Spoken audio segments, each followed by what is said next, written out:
দেখতে দেখতে কেটে গেল একটি বছর। এই এক বছরে অনেক কিছুই বদলে গেছে। আইনের মাধ্যমে জিসানের সঙ্গে বৈবাহিক সম্পর্কের শেষ সূত্রটুকু ছিঁড়ে ফেলেছে কুহু। কাগজে কলমে এখন তারা সম্পূর্ণ অপরিচিত। পদ্মার জল যেমন একবার বয়ে গেলে আর ফিরে আসে না, তেমনই কুহুও সিদ্ধান্ত নিয়েছে পেছনে ফিরে আর তাকাবে না। তবুও মানুষ সিদ্ধান্ত নিতে পারে, মন সবসময় তা মানতে চায় না। জিসানের স্মৃতি আজও মাঝে মধ্যে এসে দরজায় কড়া নাড়ে, তবে আগের মতো আর কাঁদে না কুহু। সে শিখে গেছে কিছু ক্ষত সারিয়ে তোলা যায় না, কেবল সেগুলো নিয়ে বাঁচতে শিখতে হয়। এই এক বছরে পদ্মার পাড়ের সেই ছোট্ট পাঠশালাটাও অনেক বড় হয়েছে। প্রতিদিন বিকেলে এক ঝাঁক শিশু তার অপেক্ষায় থাকে। কেউ অক্ষর চিনতে শিখেছে, কেউ নিজের নাম লিখতে পারে। ওদের হাসির মধ্যেই কুহু ধীরে ধীরে নিজের ভাঙা জীবনটাকে নতুন করে গড়ে তুলেছে। কিন্তু একটি মানুষ আজও মেয়ের ভবিষ্যৎ নিয়ে নিশ্চিন্ত হতে পারে না। মিনারা বেগম প্রতিদিনের মতো আজও তিনি কুহুর ঘরে এসে বসলেন। কুহু আয়নার সামনে দাঁড়িয়ে ক্যানভাস, ব্যাকে রং তুলি, স্কেচ বুক, পেন্সিল আর জল রং গুছিয়ে রাখছিল। মিনারা বেগম ধীরে ধীরে মেয়ের মাথায় হাত বুলিয়ে দিয়ে স্নেহভরা কণ্ঠে বললেন, আমাদের বয়স তো আর কম হচ্ছে না মা, দিন দিন শরীরটা ভেঙে যাচ্ছে। আজ আছি কাল থাকবো না কিনা তারও তো নিশ্চয়তা নেই। কুহুর হাত থেমে গেল। মিনারা বেগম দীর্ঘশ্বাস ফেলে আবারও বললেন, আমরা না থাকলে তোকে কে আগলে রাখবে বল?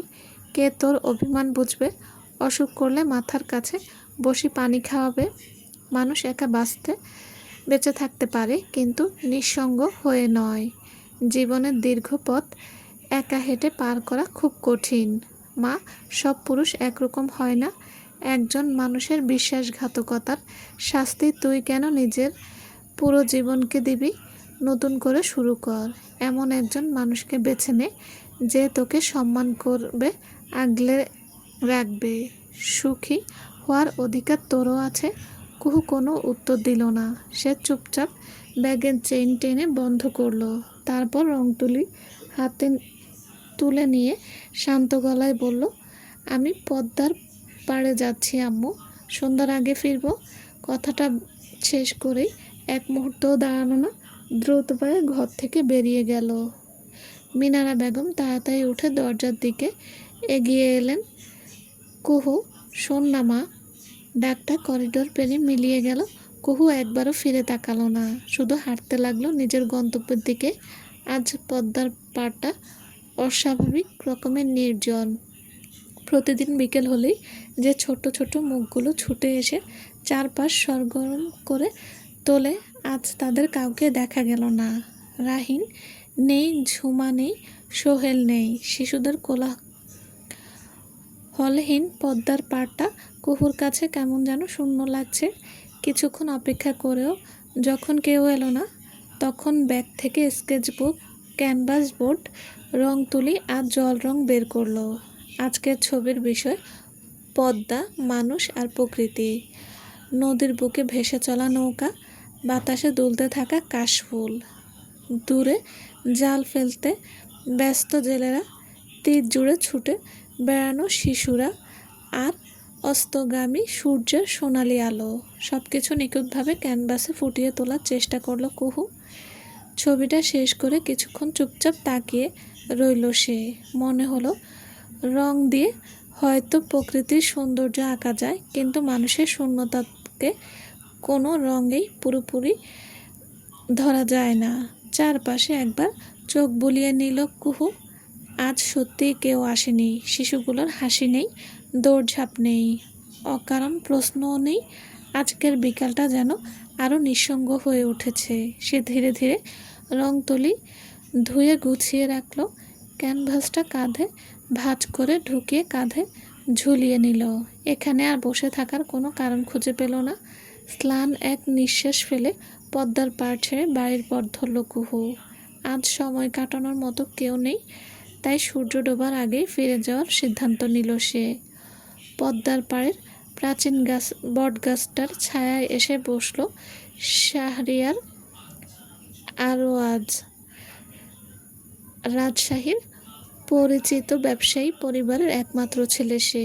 4 বোনের একমাত্র আদরের ছোট ভাই হওয়ায় ছোটবেলা থেকেই সবার অতিরিক্ত স্নেহে বড় হয়েছে। তবে সেই আদরে কখনো অহংকার জন্মায়নি, বরং শান্ত, ভদ্র আর শৌখিন স্বভাবের একজন মানুষে পরিণত হয়েছে। আরও আজ কিছুদিন আগেই অনার্স শেষ করেছে। চাকরির পেছনে ছোটা কিংবা বাবার ব্যবসায় যোগ দেওয়ার তেমন তাড়া নেই তার।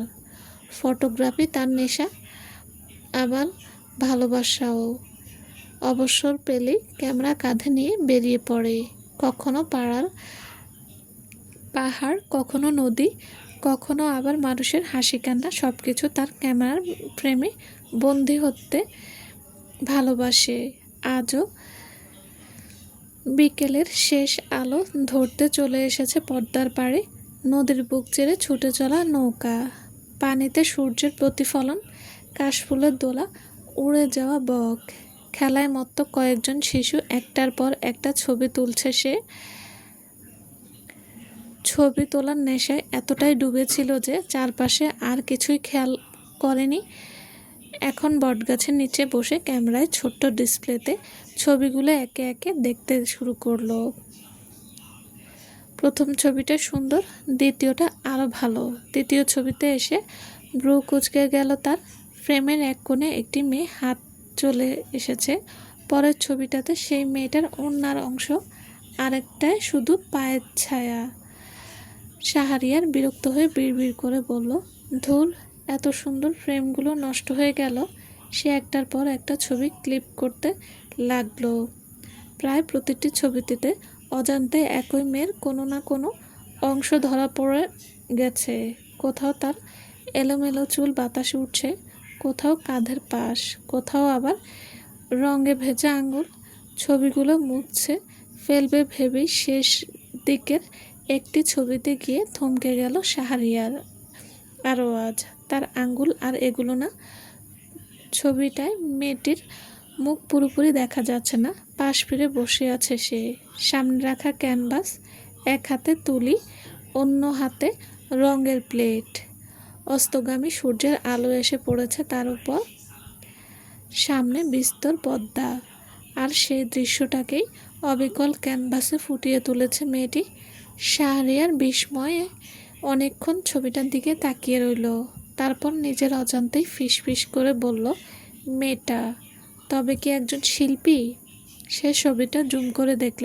ক্যানভাসে আঁকা নদী, কাশফুল, নৌকা আর আকাশের রঙের মিশেল এতটাই নিখুঁত যে এক মুহূর্তের জন্য আসল দৃশ্য আর আঁকা ছবির মধ্যে পার্থক্য করাই কঠিন হয়ে উঠল। শাহরিয়ার চোখে মুগ্ধতা স্পষ্ট হয়ে উঠল। হালকা হেসে নিজের মনে বলল, আশ্চর্য, আমি প্রকৃতির ছবি তুলতে এসেছিলাম আর অজান্তেই এমন একজনকে ক্যামেরায় বন্দি করে ফেললাম যে প্রকৃতিকেই নিজের তুলির আঁচড়ে নতুন জীবন দিচ্ছে। সে আর ছবিটা ডিলিট করলো না, বরং আলাদা করে ফেভারিট ফোল্ডারে রেখে দিল। কেন রাখলো সেই প্রশ্নের উত্তর তার নিজের কাছেও নেই। ছবিটা অনেকক্ষণ ধরে দেখার পর আর স্থির থাকতে পারল না শাহরিয়ার। আরও আজ ক্যামেরাটা কাঁধে ঝুলিয়ে ধীরে ধীরে সেই জায়গার দিকে এগিয়ে গেল যেখানে কয়েক মিনিট আগেও মেয়েটি বসে ছবি আঁকছিল। কিন্তু সেখানে পৌঁছাতে থেমে গেল সে। জায়গাটা ফাঁকা। পদ্মার হাওয়ায় আগের মতো বইছে, নদীর ঢেউ আগের মতোই তীরে আছড়ে পড়ছে। কিন্তু মেয়েটি নেই। চারদিকে চোখ বুলিয়ে খুঁজতে লাগলো, ডান দিকে, বাম দিকে, বটগাছের আড়ালে, নদীর ধারে, কোথাও নেই। মনে হলো যেন বিকেলের আলোর সঙ্গে সেও মিলিয়ে গেছে। শাহরিয়ার দীর্ঘশ্বাস ফেলল। একটু আগে এলে হয়তো দেখা হয়ে যেত। নিজের মনেই কথাটা বলল সে। আরও কয়েক পা এগিয়ে সেই জায়গাটায় দাঁড়ালো যেখানে মেয়েটির ইজালা রাখা ছিল। মাটিতে এখনো রঙের 2-1 ফোঁটা শুকিয়ে লেগে আছে। বাতাসে ভেসে আসছে জল রঙের হালকা গন্ধ। সে নিচু হয়ে একবার মাটির দিকে তাকালো। তাহলে সত্যি এখানে বসেই আঁকছিল। আবারও ক্যামেরার ডিসপ্লেতে ছবিটা খুলে দেখল। অদ্ভুত ব্যাপার, মেয়েটির মুখ স্পষ্ট দেখা যাচ্ছে না, তবুও ছবিটার মধ্যে এমন এক প্রশান্তি আছে যেটা চোখ সরাতে দিচ্ছে না। সে ভাবতে লাগলো, মেয়েটি কি রোজ এখানে আসে? কেউ কি অপেক্ষা করে তার জন্য? নাকি একাই আসে, একাই ছবি এঁকে চলে যায়? প্রশ্নগুলো বাতাসে ভেসে রইল, উত্তর দেওয়ার মতো কেউ নেই। শাহরিয়ার নিজের অজান্তেই মেয়েটিকে নিয়ে কৌতূহলী হয়ে উঠল। আজকালকার সময়ে মোবাইলে হাতে সেলফি তুললেই যেখানে সবাই ব্যস্ত, সেখানে এই মেয়েটি ঘন্টার পর ঘন্টা বসে প্রকৃতিকে ক্যানভাসে বন্দিত করছে। এটা যে শুধু শখ নয়, শিল্পের প্রতি গভীর ভালোবাসা, তা বোঝার জন্য শিল্পী হওয়ার প্রয়োজন নেই। সে আবার ছবিটার দিকে তাকিয়ে মুগ্ধ কণ্ঠে বলল, মেয়েটা বেশ শৌখিন আর নিঃসন্দেহে ভীষণ প্রতিভাবান। এক মুহূর্তের জন্য আফসোসও হলো তার, যদি একটু আগে আসতে পারত তাহলে হয়তো পরিচিত হতো, হয়তো জিজ্ঞেস করতে পারত কতদিন ধরে ছবি আঁকে, কোথায় শিখেছে। সে কি প্রতিদিন পদ্মার পাড়েই আসে? হয়তো ক্যানভাসে আঁকা ছবিটা কিনে নিত, এমন শিল্পকর্ম দেওয়ালে টাঙিয়ে রাখার মতোই। অনেকক্ষণ একই জায়গায় দাঁড়িয়ে থেকে শেষ পর্যন্ত ফিরে যাওয়ার জন্য পা বাড়ালো শাহরিয়ার। তবে যাওয়ার আগে একবার পেছনে ফিরে তাকাতে ভুলল না।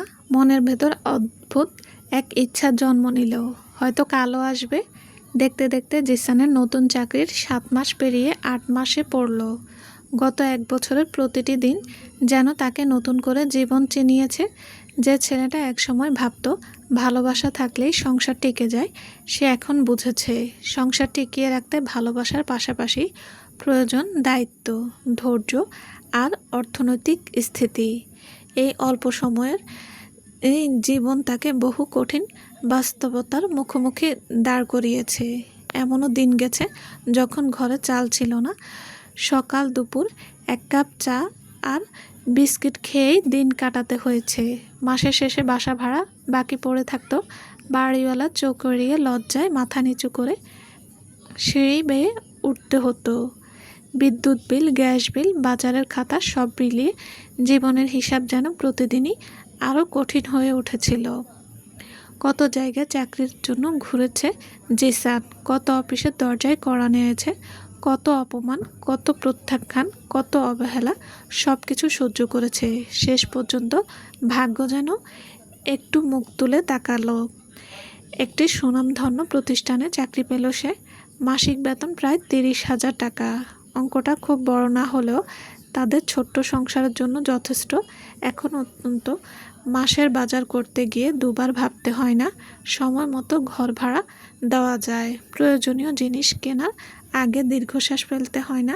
বিলাসিতা না থাকলেও সংসারের অভাবের হাহাকারটুকু অনেকটাই কমেছে। জিসান প্রায় মনে মনে ভাবে, যদি এই চাকরিটা আরও 1 বছর আগে পেতাম তাহলে হয়তো জীবনের অনেক হিসাব অন্যরকম হতো। কিন্তু অতীত বদলানোর ক্ষমতা তো কারো নেই। এদিকে তোরের জীবনেও তেমন কোনো পরিবর্তন আসেনি। 1 বছর পেরিয়ে গেল বাপের বাড়ি থেকে আজ পর্যন্ত কেউ তার খোঁজ নেয়নি। শুরুর দিকে প্রায় প্রতিদিনই ফোন করতো সে, কখনো মায়ের নাম্বারে, কখনো বড় ভাইয়ের নাম্বারে, কখনো ভাবির, কখনো ছোট ভাইয়ের। প্রতিবারই একই পরিণতি, কেউ ফোন ধরতো না। আর যদি কখনো ভুল করে ধরেও ফেলতো, তোর কণ্ঠ চিনে না চিনতেই কল কেটে দিত। এক সময় সে ঈদের শুভেচ্ছা পাঠিয়েছিল, কোনো উত্তর আসেনি। মায়ের জন্মদিনে ছোট্ট একটা বার্তা লিখেছিল, সেটা বার্তাটা অপঠিত রয়ে গেল। তোরে ধীরে ধীরে বুঝে গেল, শুধু বাড়ির দরজাই নয়, তার জন্য পরিবারের সব পথই বন্ধ হয়ে গেছে। তবু সে আশা ছাড়েনি। মাঝে মধ্যে বারান্দায় দাঁড়িয়ে আকাশের দিকে তাকিয়ে মনে মনে বলে, একদিন না একদিন আম্মা ঠিক আমাকে ক্ষমা করবেন। মা তো শেষ পর্যন্ত মাই। কিন্তু সে দিনটি কবে আসবে, আদৌ আসবে কি না, তার উত্তর আজও অজানা। আর জিসান, সে তো চাকরিতে যোগ দেওয়ার পর থেকেই জীবনটা যেন নির্দিষ্ট একটা ছন্দে বাঁধা পড়ে গেছে। সকালে তাড়াহুড়ো করে অফিসে বের হওয়া, সারাদিন কাজের চাপে ডুবে থাকা, সন্ধ্যায় ক্লান্ত শরীর নিয়ে বাসায় ফেরা, এটাই এখন তার প্রতিদিনের রুটিন। সংসারের হিসাবও ধীরে ধীরে গুছিয়ে এনেছে সে। প্রথম বেতন হাতে পেয়েই কয়েক মাসের বাসা ভাড়া পরিশোধ করেছিল। এরপর একে একে বাজারের দোকানদারদের ধার, বিদ্যুৎ বিল, গ্যাস বিল সব পরিশোধ করেছে। মানুষের কাছে মাথা নিচু করে চলতে হয় না এখন। তবুও মাসের শেষে হাতে খুব বেশি টাকা অবশিষ্ট থাকে না। বেতন পাওয়ার দিন জিসান একটা ছোট্ট খাতা খুলে বসে। কোথায় কত খরচ করবে, কত সঞ্চয় করবে সব লিখে রাখে। একসময় যে ছেলেটা টাকার হিসাব রাখতো না, আজ সেই মানুষটি প্রতিটি টাকার মূল্য বুঝতে শিখেছে। তরিও সংসারটাকে আগলে রাখার সর্বোচ্চ চেষ্টা করে। অপ্রয়োজনীয় একটা টাকাও খরচ করে না সে। মাঝে মধ্যে বাজারে গিয়ে শখের জিনিসের দাম জিজ্ঞেস করেই ফিরে আসে। প্রয়োজন আর স্বাদ দুটোর পার্থক্য সে এখন খুব ভালো করে বোঝে। রাতে দুজনে ছাদে বসে বসে গল্প করছে। হঠাৎ জিসানের ফোন বেজে উঠল। ফোনটা জিসান হাতে নেওয়ার আগেই তরি কেড়ে নিল। আজও রিমি কল করেছে। আজকাল এই মেয়েটা ঘন ঘন ফোন করা তরিকে বড্ড ভাবায়। কলিগের মতো থাকবে সে কেন রোজ রাতে অন্য নারীর স্বামীর সাথে আড্ডা দিতে চাইবে? দাঁতে দাঁত চেপে কলটা কেটে দিল তরি। জিসান প্রশ্ন করলো, কল কাটলে কেন? হয়তো কোনো দরকারে কল দিয়েছিল। কোনো দরকার নেই। তার বোঝা উচিত একটা মানুষ সারাদিন অফিস করা শেষে রাতে যেটুকু সময় থাকে পুরোটা সময় শুধু তার বউকে দেবে। এটা তার বউয়ের অধিকার। চলবে। আসসালামু আলাইকুম। গল্পটা কেমন লেগেছে প্লিজ জানাবেন। আর হ্যাঁ, অবশ্যই লাইক কমেন্ট করবেন। আর যারা এখনও আমার চ্যানেলটি সাবস্ক্রাইব করেননি তাদের বলছি প্লিজ চ্যানেলটি সাবস্ক্রাইব করে পাশে থাকবেন। সবাই ভালো থাকবেন। আল্লাহ হাফেজ।